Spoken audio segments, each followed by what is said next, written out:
280 of Grid Talk. Today, we're here to review the 2023 Miami Grand Prix.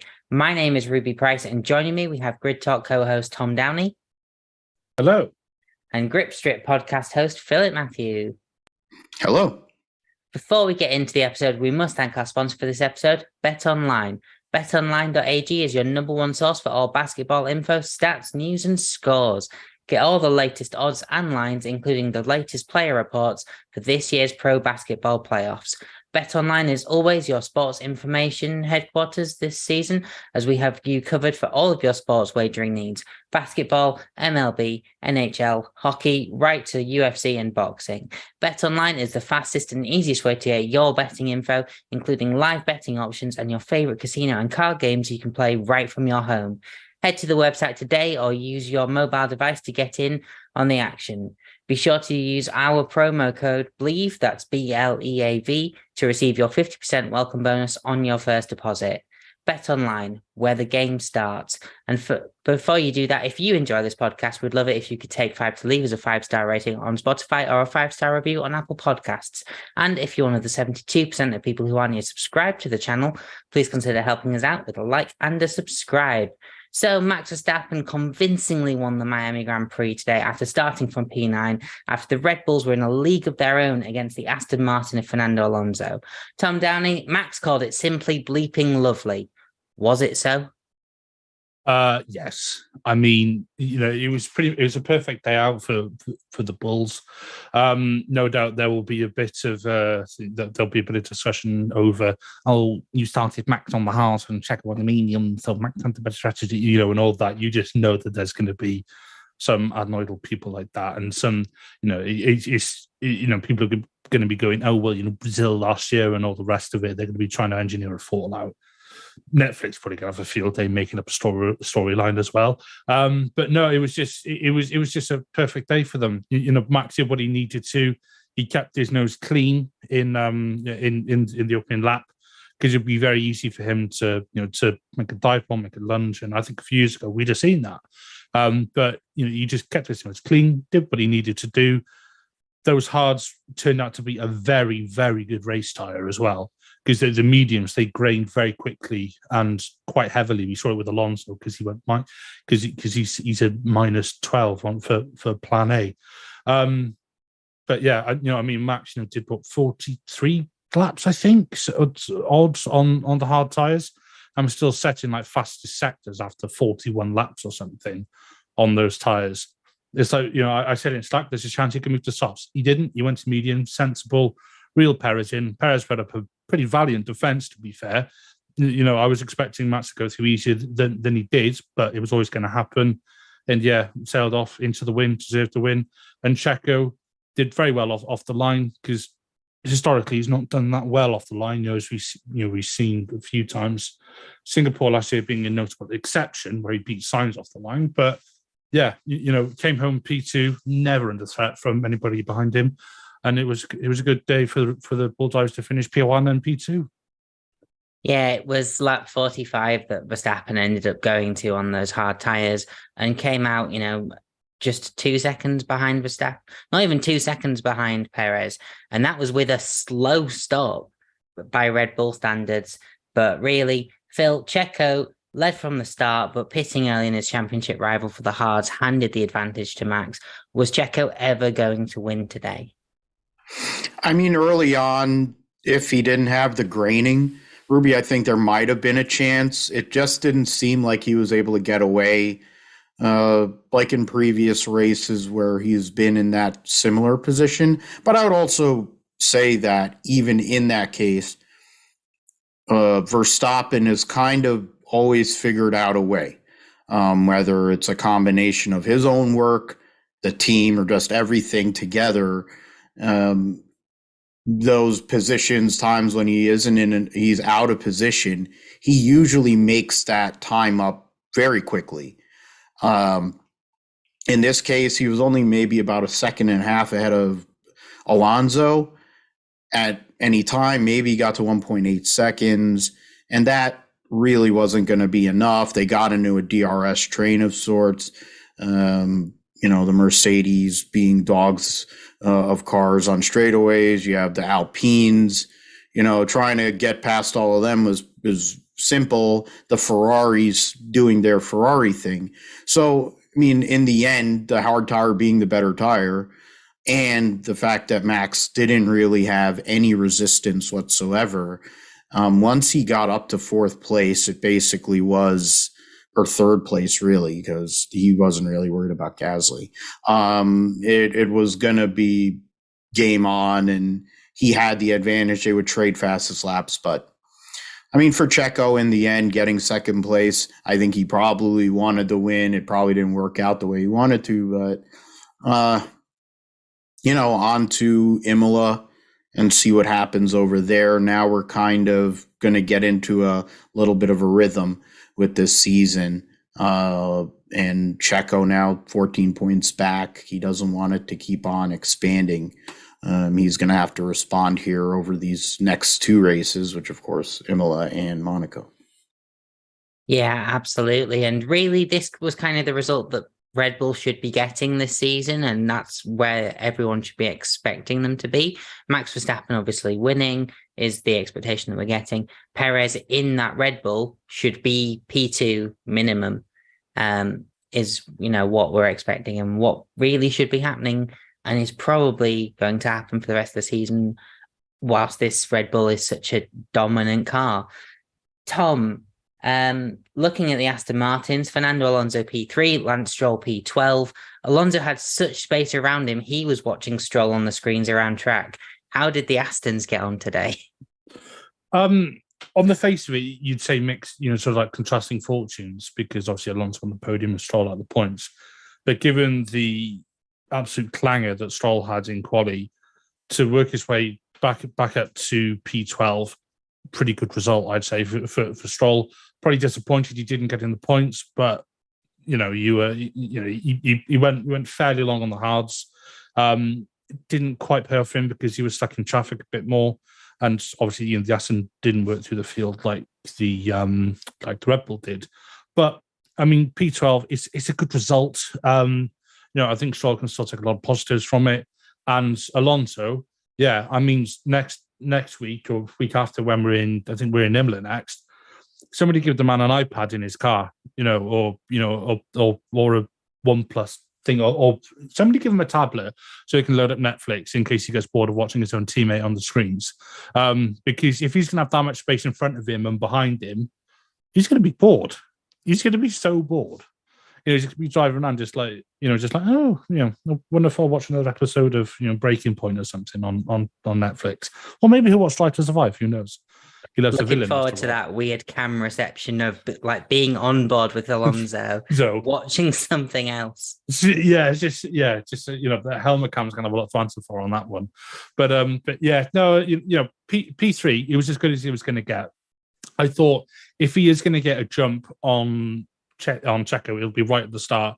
But they both got pretty good starts, and yeah, he had a bit of a bite into turn one, but realised pretty quickly that Checo had the measure of him, and it was a good bit by Checo, like I said. Aston, that's 4 podiums out of 5 races now, I think. The car still does have pretty damn good pace. Whether they'll get a win, I think they'll need a few things to go their way for them to get a win. But I think, if both the Red Bulls DNF'd or whatever, Alonso, provided the weekend was going his way, he'd be in with a good shout. He just showed that again today. And I was one of the ones who was a big critic of Alonso when he came back in, because I was one of the ones who said, that seat should be given to a young driver, Jack Doohan, or there was Piastri at the time, or Zhou, or anybody else from the Alpine Academy, if it's even still going. I've been proven well and truly wrong. I think even before Alonso went to Aston, I think he proved us wrong. So yeah, if we get a lot of drivers who stick around, you could argue, too long in F1. I don't think Alonso's one of them, and he's proved us why yet again. The opposite of Kimi in his latter years, at least. Looking at the Mercedes, Phil, it wasn't the best of first stints with Lewis Hamilton being stuck in a DRS train, but it was a stronger second half. George Russell showing how he rolls to come home in P4. Lewis fighting up to P6. Yeah, they made They made chicken salad out of you-know-what, out of a weekend where the pace of the cars, and one of the races where a year ago the obvious issues with their car came to the forefront.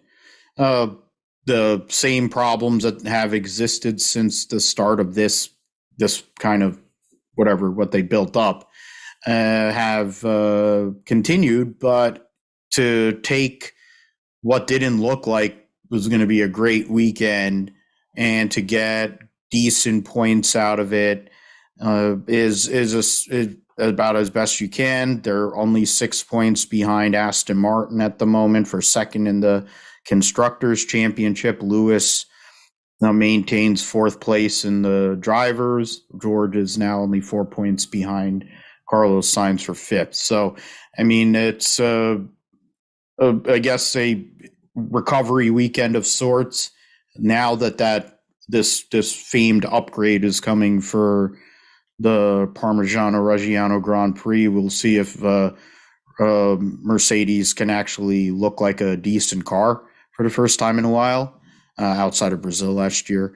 They're not going to be on Red Bull's pace, but can they compete with the Astons? Can they compete with the Ferraris? And then solidify themselves in that second place hold in the constructors and give themselves a chance maybe later in the year to maybe compete for some wins and be regular podium contenders. Yeah, absolutely. And sort of right now you get the feeling that if there was an inter-team collision between the Red Bulls that took them both out of the race, the only team that's going to pick up that win at the minute is probably Aston Martin. What Mercedes will probably be hoping for is that this Imola upgrade puts them in the contention for that, because really, like we've all been saying all season so far, it looks like it's going to just take some DNFs for anyone else to get some victories this season. But moving on to the Ferraris, Tom, Carlos Sainz finishing P5 with that 5-second penalty for speeding in the pit lane. Must have forgotten to press the limiter just in time. But also very much just a bad lockup.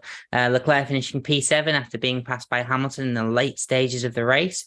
After their pace in Baku, will today's result be disheartening for the Scuderia? Not really, because they'll just be pleased that Leclerc kept it at the wall. Because he seemed to make a habit of it this weekend. Lucky that he didn't take an engine penalty for, a gear. Lucky he didn't take a penalty for a new gearbox. There we are. Sorry, it's late, and I'm struggling how to human. It's. I mean, given the sort of pace they had last week in Baku, and then they showed some all right pace in quali. They were always sort of nipping at the heels of the Red Bulls. I think today it's just stupid error by Sainz to lock up like that going into the pitch. He should have he should have done better ultimately. But equally everybody makes mistakes, and it's only the second year they've been on this circuit, so maybe cut him a bit of slack. But as soon as I saw that lockup, I thought, I wonder if he's speeding in the pit lane. And then all the other the commentators said it as well. We said it in Slack, and slam dunk 5 seconds. Ultimately didn't mean anything because he got overtaken on track by Hamilton. That was his race sort of done, really. They had a bit of a nothing race. Sainz certainly had a bit of a nothing race, and Leclerc was stuck trying to battle Magnussen for quite a lot of it. Those two were having a great scrap. I wish the TV coverage would have shown more of that, because sometimes we cut to it and they'd be like side by side going through that middle sector, that sort of long right-hander, which is like the opposite of the long. It's like an inverted turns, sort of like 2 and 3 and 4 in Sochi. That sort of long left-hander. There's one of those in Jeddah as well. It was a really good scrap Leclerc had, but you just think Leclerc should be scrapping with the Astons or the Mercs. He should be scrapping for the final podium spot, or P2, or he should be fighting for a position which is way more up there, not P7, P8. And he's only got himself to blame because he made the error in quali and he couldn't make his way up the grid. So you reap what you sow, or you didn't sow in his case. Yeah, absolutely. It very much did put him out of position for today in qualifying yesterday and put a lot of other people out of position. But at the same time, those cars did manage to recover a lot of their positions, whereas, Leclerc only just made it up to P7. And, when Max Verstappen starting in P9, albeit different cars, you can make it up to P2 or 3 in a Ferrari, surely, surely. But yeah, after a catastrophic weekend, well, after two catastrophic weekends for Alpine, Gasly and Ocon coming home in P8 and 9 for the French team will be a crumb of comfort, don't you think, Phil?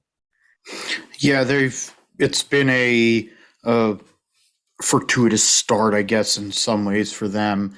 The two French drivers that, depending on who you ask, do like each other, don't like each other, or does it really matter? Because Otmar Safnow is their team principal. But they did finish 8 and 9. Of course, they're in the mix right now with McLaren. Sorry, the same battle they had last year for a lot bigger placing, or a few years ago, they were battling for a lot more. Now they're battling for 5th in the constructors, way behind the top 4 teams.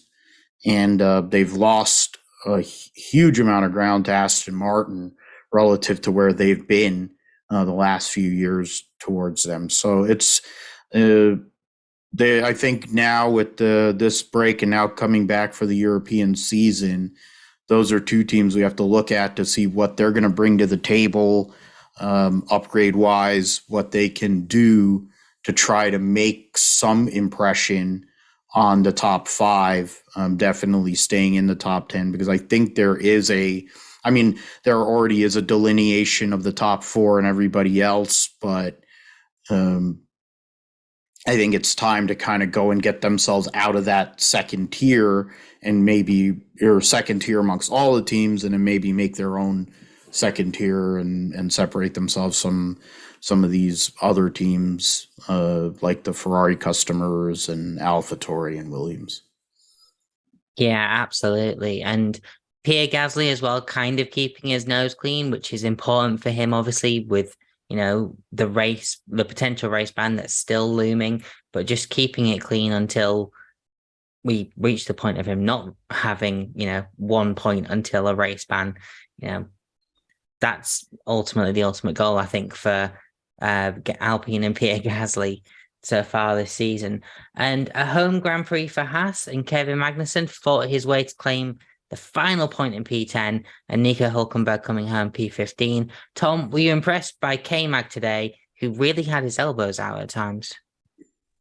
I was impressed with the way he was driving, yeah. And if you look at it on paper, it's like, okay, he started P4 and he finished P10. So, so if somebody looked at it, and saw that I was saying he's had a good race, but didn't watch the race, they'd be saying, what do you want about? But, it was, he fought well, like I said, he was fighting Leclerc. He was holding his own. He wasn't rolling over. And he was putting in some good scraps. And to get a point for Haas, it's good for them, because they've had a very sort of mixed start to the season. But a point is good because every point matters ultimately, especially when you're in that sort of like midfield scrap. Hopefully they can start to build some momentum. Hulk, he moved up places. He pitted fairly early after Haas. I think he only pitted on I don't even know if he was on to. I think it was 35. Yeah, it was something like that. Yeah, because I remember looking at it thinking he's got to do 27 odd laps or something on mediums, which when you saw how they were grading was going to be a tall order, and I think he suffered a bit for that. I think Haas might have been hoping for a safety car at some point. Almost trying to sort of reverse card of last week, but didn't happen. We actually had all 20 finishes as well. So yeah, it was a bit of a quiet race for Nico, but again, brought the car home. P12, not bad. was he P12 or P14? Sorry, P15. P15. So it was Stroller's P12. I do apologise. I need to get a coffee and go to bed. Not at the same time though. Came out, like I said, good point for the team. Hopefully Gene House will be happy because I believe he was there today. Yeah, absolutely. And a team who very much kind of are relying on the happiness of their owner to just continue their involvement in the sport. Because, there's a lot of times where we keep hearing Gunter saying, got to make a call to Gene,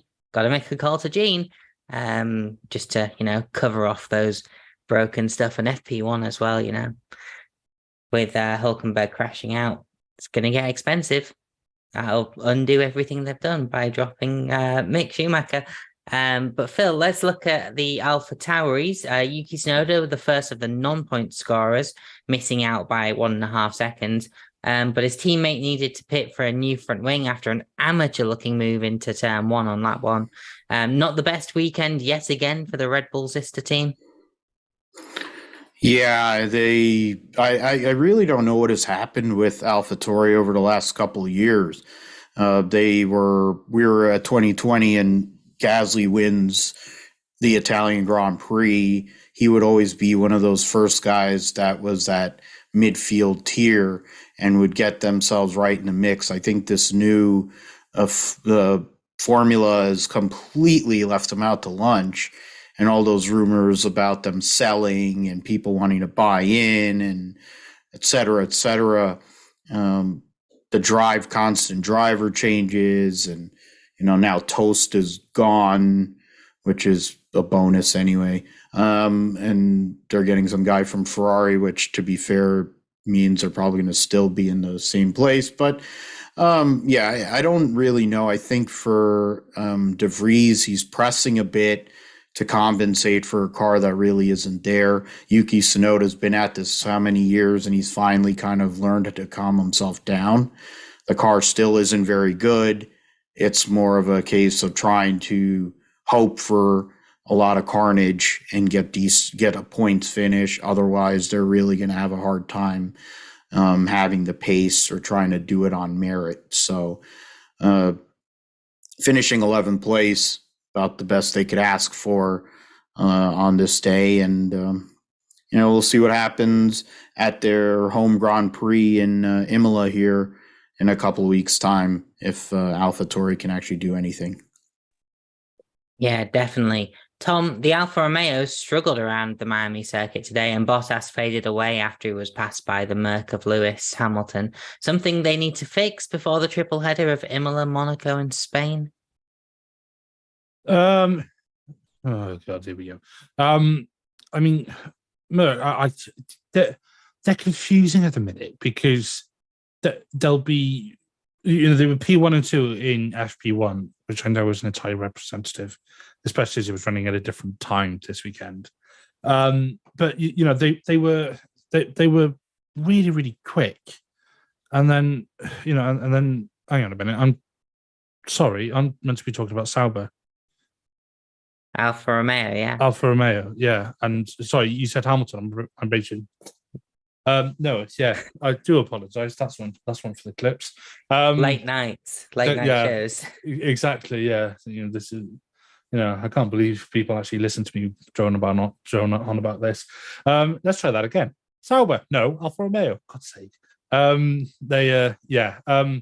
Bottas into Q3. Joe, exited stage right in Q2. I don't think points were ever really on the cards for them, given the way given the way they sort of almost got there, not a bit by luck, but with other teams coming from behind, I think they're always going to fall back. Bottas put up a good fight with Hamilton, but I think it was ultimately in vain because Hamilton had DRS and the Merc is a better package than the Alfa Romeo. Got it right this time.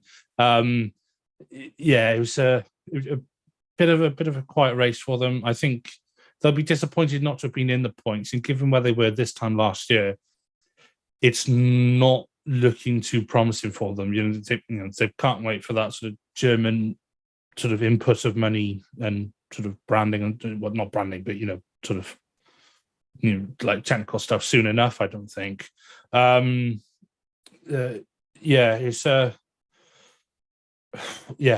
I mean, like I said last year, they were looking pretty strong, but that's because they had the weight limit of the car sorted when most of the teams didn't. As the other teams sorted out the weight of their car, Alfa Romeo haven't looked that quick, and I think that's carried on over to the season. They stuck with more or less the same design philosophy, and it's not proving great, is it? Because we've seen a few times where they've been both knocked out in Q1 or knocked out in Q1 and Q2. Today we saw that Bottas didn't really have the pace, and yes, he put up a good defense, but just wasn't enough. And Zhou pitted early and didn't really see anything of him on the coverage. He was never really in contention for points. So yeah, not a brilliant outing for them. Absolutely not. And also, Phil, a poor day at the office from the Williams, with Logan Sargent finishing a lap down at his home Grand Prix and Alex Albon coming home in P14 just behind Valtteri Bottas. A bit of an anonymous race for them. Yeah, it was a brutal weekend for Logan Sargent coming home to Florida for the first of 3 U.S.-based rounds, but the closest to his home, of course. Never had pace the whole weekend, was basically at the bottom of the timesheets with Nick DeVries the whole time, struggled, then had issues during the race, was a lap down and off the pace. Albon, great qualifying for them, was the highlight of the weekend. And then once the race started, I think his claim to fame today was being right in front of Lewis in the initial part of the race. And then once that ended, that was it. So it's really a bummer for both of them guys. It wasn't a great day at the office. Kind of makes me concerned about what we're going to see at some of these other tighter circuits. We'll see at Imola, which is essentially a bunch of straights and a couple of hairpins. Maybe they can compete a little bit more. I think that's really where we have to see where they're going to be pace-wise. Both the Imola race and at Catalunya right after Monaco, those 2 races I think are really going to determine a lot for what Williams is going to be able to do relative to the cars around them, the Haas's and AlphaTauris and Alfa Romeos of the world. Definitely. And another team that had a bit of a very disappointing weekend, Tom. We thought McLaren made progress in Baku, but it was a very underwhelming slap back to reality for Lando Norris in P17 and Oscar Piastri finishing a lap down in P19. A weekend to forget and hoping they bounce back next time, while Lando Norris has been on the podium several times. I don't think there's going to be another podium in Imola next weekend. I think it would take some divine intervention from above for that to happen. McLaren, after last weekend, when they're thinking, okay, we've got some pace and we've got points and Now this weekend they've come to the track, both knocked out in Q1. Lando, he got unlucky because he got slapped by De Vries at the start.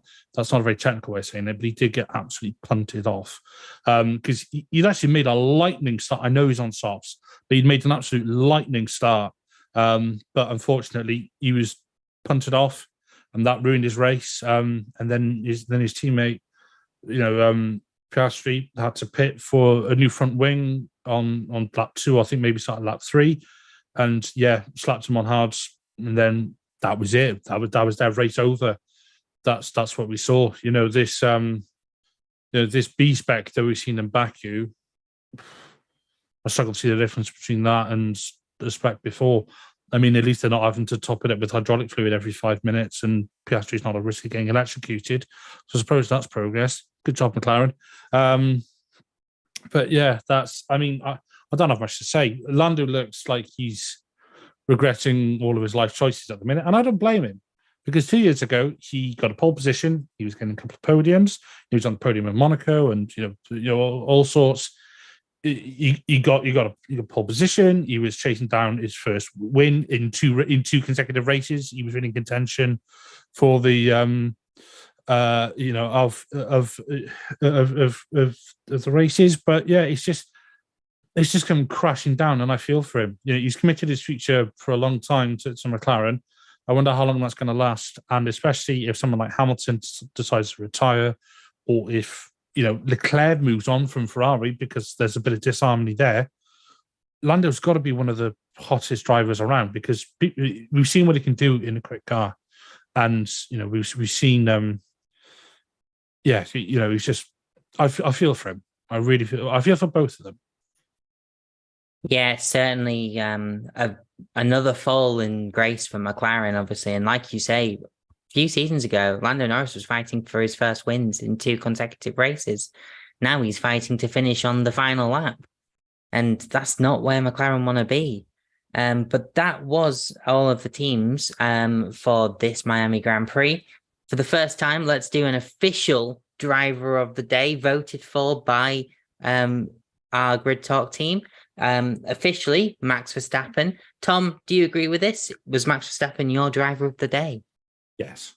I mean, P9 to P1, it's, how can you not? I know the Red Bull is quick, and people would be saying, Max is, thanks, Phil. I know people will be saying, Max is, we should be expecting that from him, and yes, we should. But he held the pace when he needed to. He eked out the tires, he kept the pace. He managed his fuel low, because both the Red Bulls apparently had underfueled a bit. And yeah, he some people say, oh, Red Bull engineered this win. Nah, Max earned it. He put his teammate under pressure. Checo made a mistake, which ultimately cost him, because the gap dropped from about 15 to 17 seconds. And yeah, Max, driver of the day. And Phil, your driver of the day, does it line up with Grid Talk and Tom Downey? There's some jokes. There's a deal where what is it? The comedian, great impersonator, Frank Caliendo was doing Stephen A. Smith, and he went and responded to Stephen A. Smith with ditto. So yeah, ditto. I'll just go with whatever Tom said, because that's his guy. I'll keep it positive here. So Max Verstappen officially Grid Talk driver of the day. And now obviously a chance to give panelists a chance for a bit of self-promo. So Tom, as part of a Grid Talk co-host, you are also one of the co-hosts of Formula Talk. Do you want to give us a bit about that, please? Yeah, so Formula Talk was the idea came about from Sophia, who's the main host and and co-host of this and panelists. Yeah, so between us, we talk about F2, F3, F1 Academy, and we will ultimately be diving into yet more series. We've got to keep a lid on it, because we can't do every series under the sun, because I do actually have to work and breathe, in around doing motorsport shows. But yeah, no, Formula Talk, you can find it on. But you just find it anywhere you can find Grid Talk. It's under the same publication. So, so if make sure you've got your notifications on for new episodes on wherever you get your podcasts, because whenever you see Grid Talk, you'll also see Formula Talk.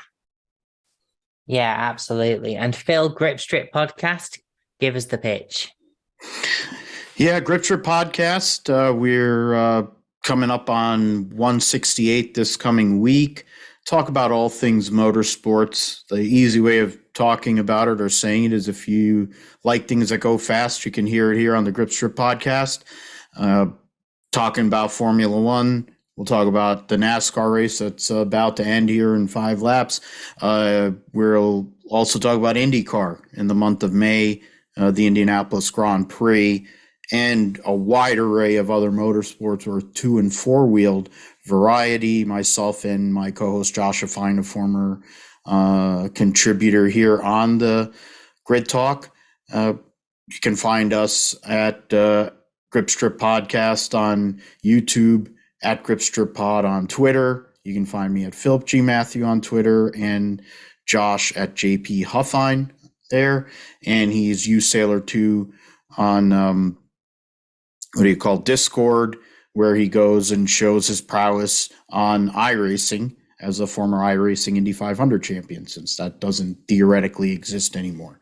So thanks as always. Great job, Ruby, hosting your first post-race show of 2023.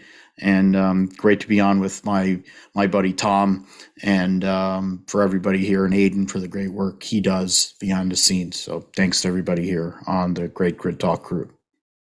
Thank you, Phil. And if anyone wants to find me on any of the socials, it's at Rubes, RUUBEZ, where, you can find my opinions on things, which, I like to get. Not argumentative, but I like an opinion, and I've got a few.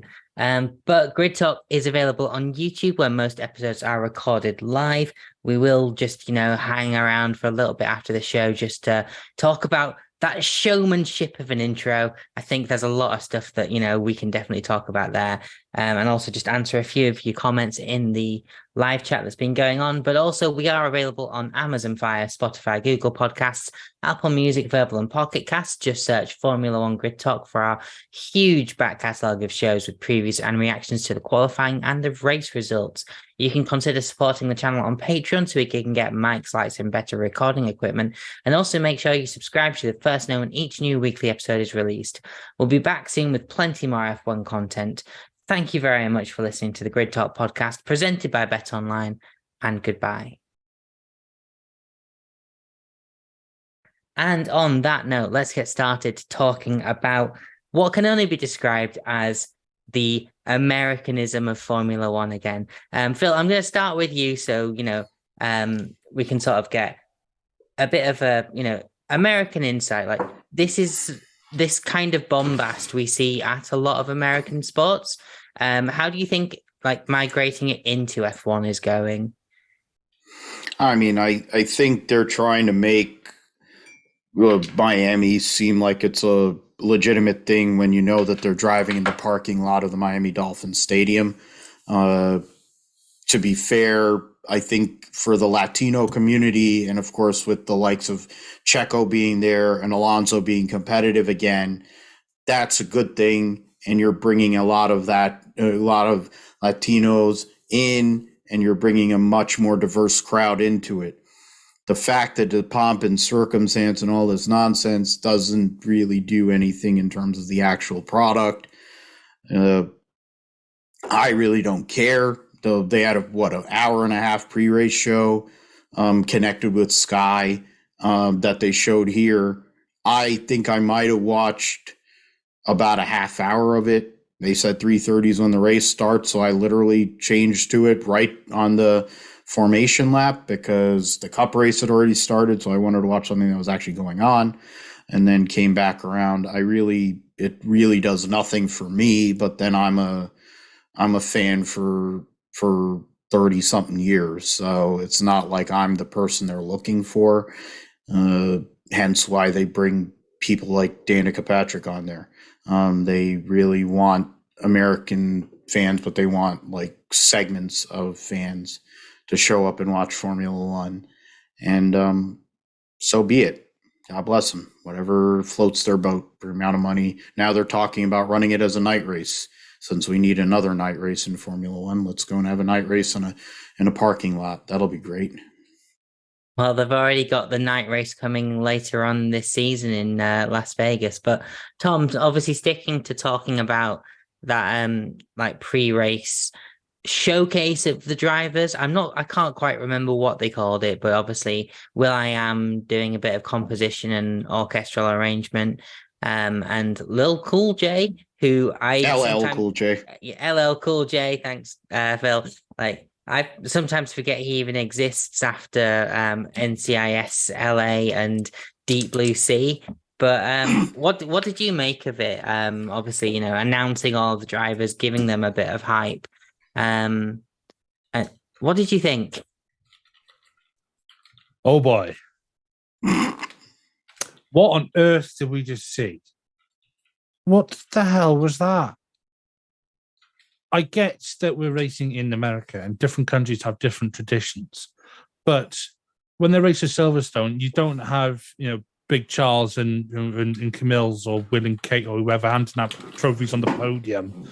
It's like, F1 is not, and this is going to upset a few people, and I apologize in advance ish. F1 is not. That's why this is the post show. Yeah, and that's why this is my personal view. And nothing I say reflects the opinion of Grid Talk, by the way. F1 doesn't need this big Americanization of things. I am all for things like Drive to Survive, books, memes, the vast increase in social media presence.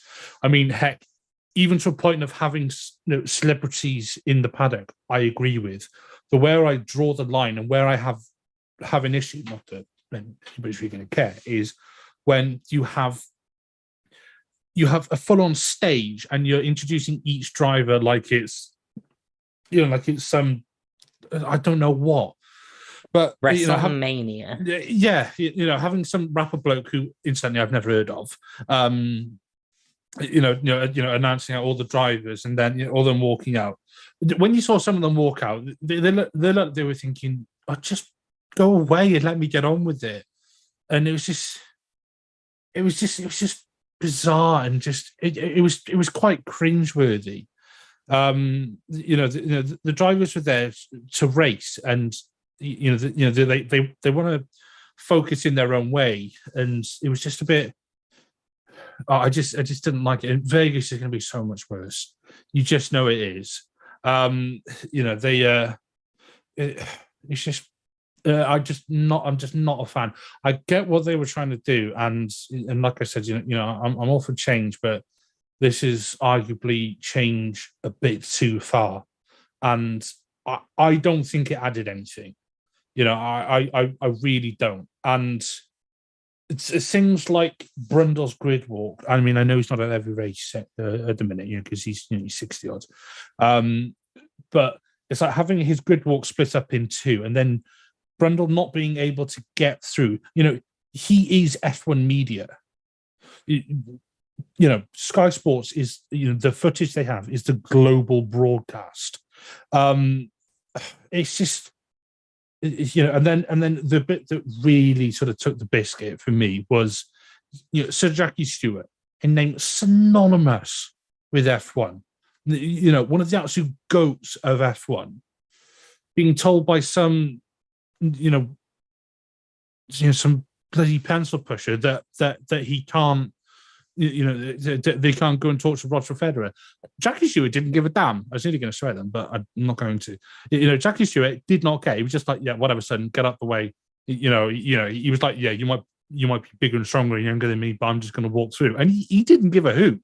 He was just walking straight through. And I was like, yeah, go on, Jackie, lad, go on, son. I mean, he's like 90 years old. So he's 83. Whatever he is. Yeah. And it's like when he isn't spreading his hatred about a certain driver, I guess he doesn't care about anything. I give him credit too on that. I mean, why does it matter? I do agree with that whole aspect of it. It's over the top.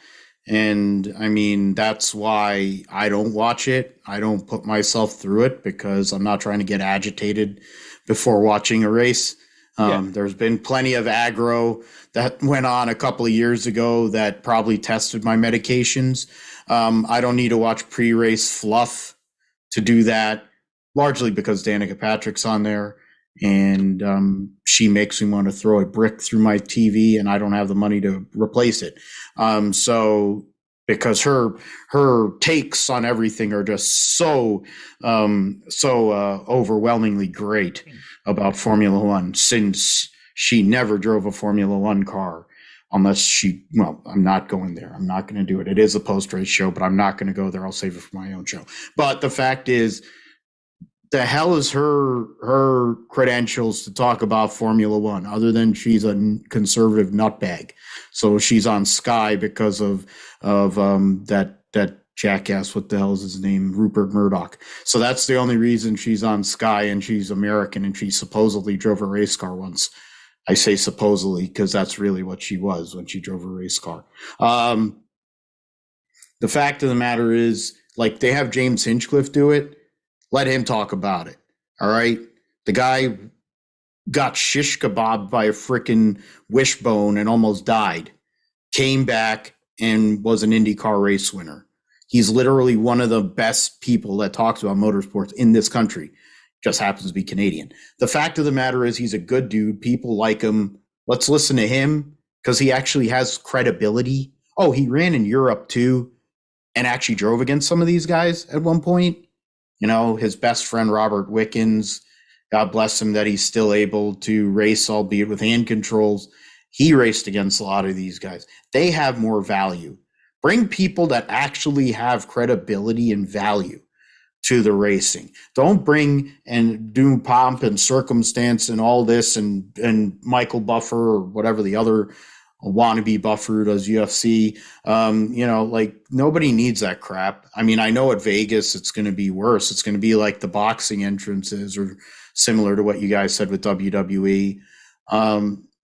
I mean, I am not looking forward to it. I have a friend of mine that's like, you should go and ask our mutual friend to get in on that. I'm like, dude, the tickets are thousands of dollars. There's no chance in hell I'm going to see anything.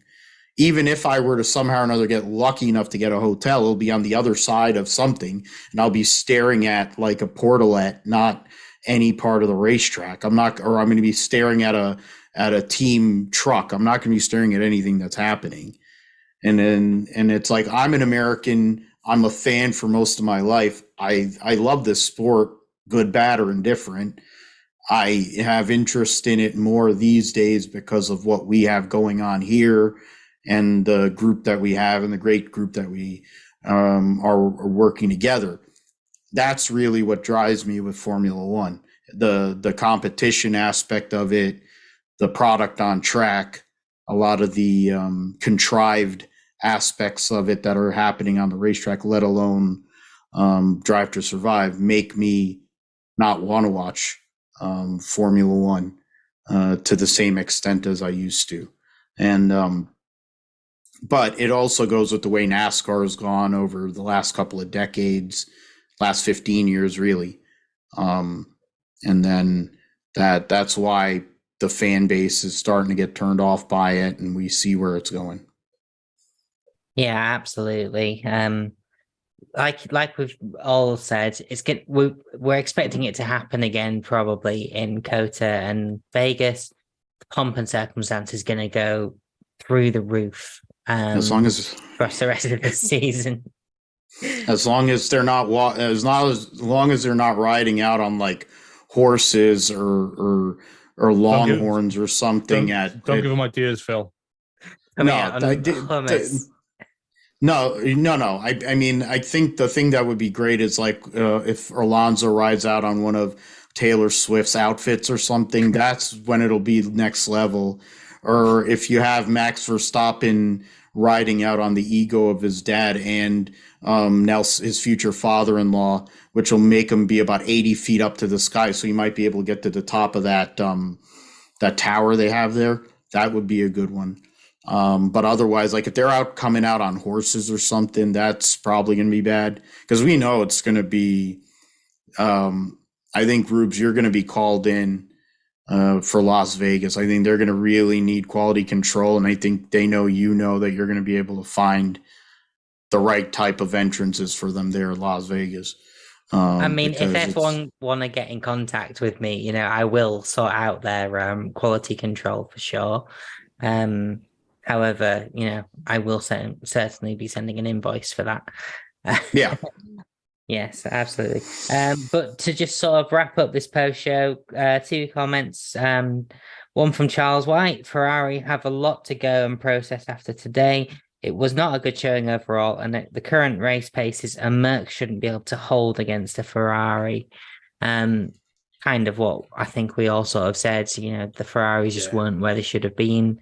And one from Individual One: Max crushed it. He will start to open the gap against Checo from here. That's what we're expecting. We're not expecting much in terms of like on-track competition. I was surprised they actually let Perez and Verstappen race today. But my guess would be that was because they just knew that Verstappen had the pace to get past anyway. Yeah, no point delaying the inevitable. No point delaying the inevitable. Just let him get past. Give him the championship now. Let's just fight for P2 for the rest of the season and give that a bigger trophy as well. But I'm good with that. That'd be better. Yeah. Let Max go and spend more time on his sim game, and he can retire. We'll just give him first so he can get closer to passing. What do you call Sebastian Vettel? Since Karen Horner and all of them are blubbering all over themselves about how great he's the greatest Red Bull driver ever and all. So let's get it all done and over with, done and dusted, so then we can get to the rest of the field, because outside of that, there actually is a little bit going on. So after first and second, because we know who's going to finish first and second, there actually is somewhat of a race. So it'd be nice to see that. Yeah, absolutely. But on that note, like I say, we'll be back soon with plenty more F1 content. Thank you very much for listening. Thank you, you two, and Aidan for joining, and we'll see you next time.